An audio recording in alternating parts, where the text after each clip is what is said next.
Okay, all you Z5 users, I have some bad news, and I don't know if it's my fault or maybe the camera's fault, but I ran into an issue the other night and I've been testing it, and it seems to be an issue that I'm going to continue to have with this camera. So I'm going to talk about that right now. So here's the Z5.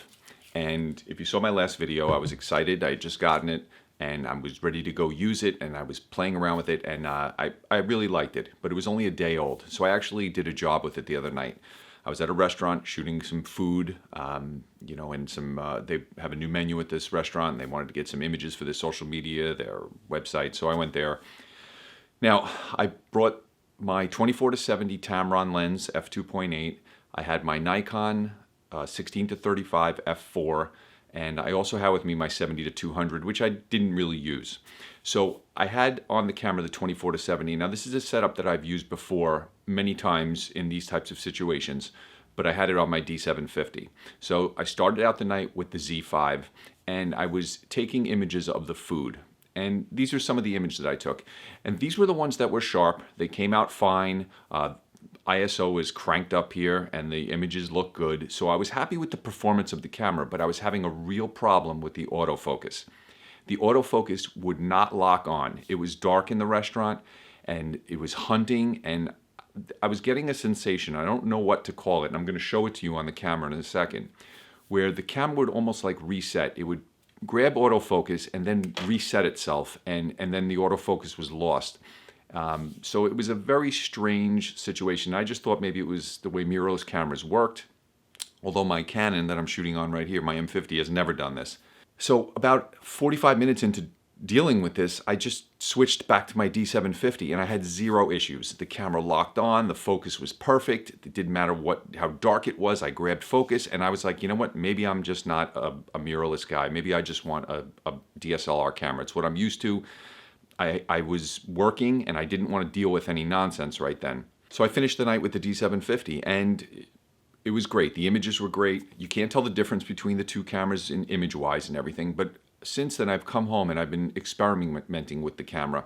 So I'm going to try to show you what has happened with this, and I'm not really sure how it's going to work, but I'm going to try to give you a shot of what's going on. So I have my 70 to 200 on the Z50, and this is a great little camera. It feels good in my hand. I actually found a really cool accessory. I don't know if you could see it. Let's see. You see that little extension on the bottom there? That actually gives you a little more grip for your Z50. So when I put my hand here, I can hold it like a DSLR without having to put a battery grip on it. I'll give you a shot of that again. I think the company is Meek. I'll put a link in the description. If you're any Z shooter, 5, 6, or 7, this will work on the cameras. And this is great. It wasn't expensive. I think it was $40, and it really adds some versatility to the grip. And what's nice about it also is it has a bump up, and I was able to mount my plate where I use my spider clip and also my tripod clip. So it all mounts right on there, and it's a very clean look. Okay, so let's see if we can get this to work.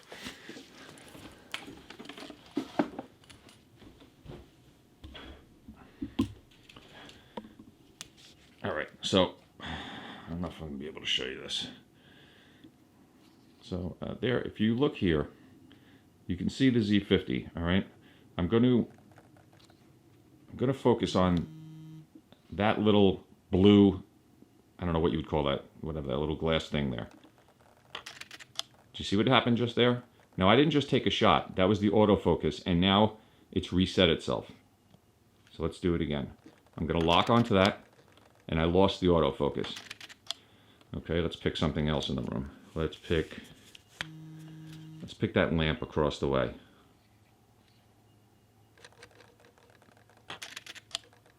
See what's happening there? It won't grab autofocus now. There it is. Now it's got it. Now it reset again. Okay, so let's change the focus mode. Let me move this over here a little bit. All right, so we'll change the focus mode. All right, so I'm going to go to single spot here. Okay, so now I'm in, so wherever I put that red dot, let's see, so let's put the red dot right there. All right, try here. See that? Lost focus. Grab focus there. Now I lost focus again. I don't know if you guys could see that, but what's happening is the focus is hunting.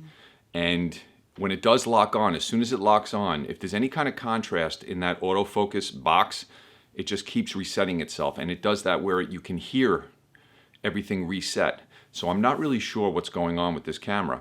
Here's what I think's going on.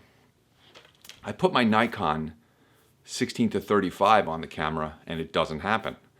So I think it's a third-party lens issue. Now that's a Tamron, and my 24-70 is a Tamron, and it happens with both of those lenses. And it doesn't happen when I put my Nikon on it. I shot around yesterday in my house in, ISO 25,000 in dark corners, and the focus locks on, and I'm able to take the picture. So I think there's a third-party lens issue with the Nikon Z5. So for someone like me that has a lot of f-mount glass and not Nikon f-mount glass, I own 2 Rokinon lenses, I own 1 Nikon lens, and I own 2 Tamron lenses. And those are my basic camera kit that I always have with me. The next time you see me in this video, I'm going to have a Nikon 24-70 f2 lens in my hands. I'm going to borrow it from my friend. And I'm going to actually try to do the same thing with it. And I'll try to figure out a setup here where you can watch me what I'm doing. But I want to see if it doesn't do it with the 24-70, then I know it's an issue with the Nikon. Now I've already updated this to the latest firmware. There was an update available. I updated it, and it doesn't seem to have fixed the problem. So I'll be right back with that lens. Okay, so I'm back.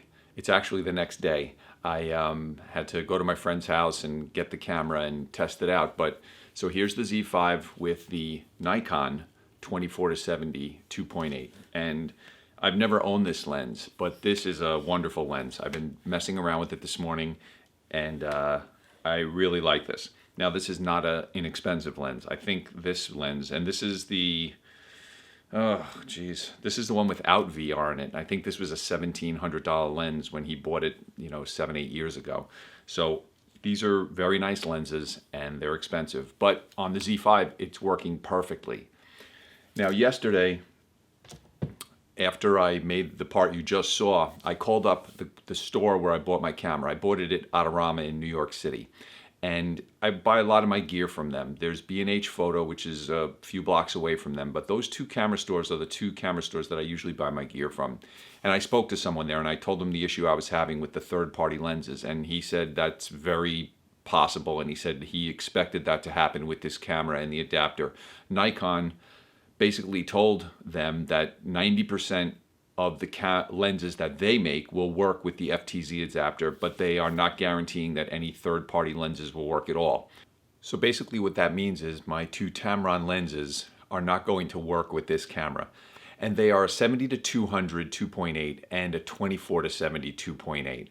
2 of the most expensive focal lengths to replace in the Z line. I believe the 70-200 is $2,500, and the other one is $2,000 to get the native mount lenses. So what do you do in this situation? Now, I really like the camera. I've been playing around with it, and the eye autofocus is great. The stabilization is great. I love the form factor, the touch screen. I'm not going to go back to a DSLR. So basically, these lenses are no good to me anymore. So I had traded in some gear to Adorama, and I had a credit with them. And I basically applied that to the Z-mount 24-70 f4. Now, I typically like to shoot with an f2.8, but I don't feel like spending $2,000 right now. The gear that I traded is going to pay for this lens. So I'm going to get a 24-70 f4. And it's got good reviews, and it's a small, lightweight lens. But what's really important is that it's made for the Nikon Z mount. So I won't have to use this FTZ adapter anymore for that lens. It's a big mount, so it's going to mount right onto the camera here. So I won't have to deal with this. One of my friends who's also a Nikon shooter has a lens or 2 that he's looking to sell that are native to the Z mount also. So I might be buying those 2 lenses from him. So I'm going to start to build my Nikon Z collection of lenses. I have a 135 Rokinon that works perfectly with the focus peaking that I'm going to keep and use that as a telephoto for now until I can purchase a 70 to 200. Now what I can do is I can buy a used Nikon 70 to 200 f2.8 lens. Maybe buy one that's 5 or 6 years old, and I can use it as, adapted to the camera like I was planning on using my Tamron, and I'll have a native Nikon lens that I know will work with this camera. And I'm going to end up probably selling my D750, my Tamron, and my other Tamron, the 24 to 70 and the 70 to 200. That's where I am with all of this. I really thought it was going to be a quick transition for me. I'd just buy the new camera body, adapt all my lenses on it, and I would go. But it's a little more complex than that. So if you have older lenses, especially if you have older third-party lenses, before you buy into the Nikon mirrorless system, you have to really think about what's going to happen. How are you going to deal with this incompatibility? For me, it's forcing me to just get rid of old lenses and start buying into the Z system. But this could be an expensive endeavor. So you have to really look into the prices and see what the best way to go is. The camera is great. I really love this camera. And you may ask, and some people asked on my last video, why didn't you just wait for the Z6 Mark II, which is basically the same camera just with better features? And I'll tell you, to be honest with you, I don't use the very fast frame rates of the Z6. I don't need 12 frames per second. The 4 or 5 frames per second that the Z5 has is more than enough for me.